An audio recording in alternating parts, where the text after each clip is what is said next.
Knowing what you grew up with in California and how the club structure was there, did you find that when you were Chelsea or other clubs, they follow the same format, or you guys really had a leg up because California established it and you guys were able to mirror what was out there? I wouldn't say we came up with anything new because there's so many clubs and everything's been done, but we did look to outside of the region for most of our inspiration. Smash was the best club in the region at the time, and yeah, we want to beat them, of course, but we weren't just trying to get there. We were like, we want to compete with T Street and A5 and First Alliance and so and we're not there yet. Those clubs are much stronger in terms of their top teams and things like that.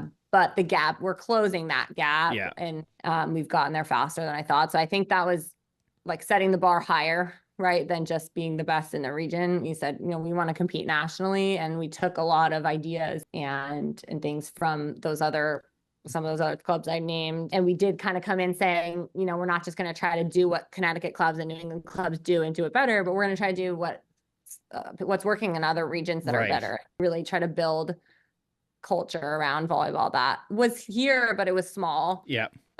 And it wasn't as prevalent. It wasn't a sport that people were picking up at a really young age. There weren't a lot of players who were able to go to Division I schools, for example. Yeah. And not that everyone has to do that, but that wasn't really a path that was seen. And even talking to Division I coaches, they're like, yeah, we don't really recruit from this area. Yeah, nobody goes to Connecticut, right?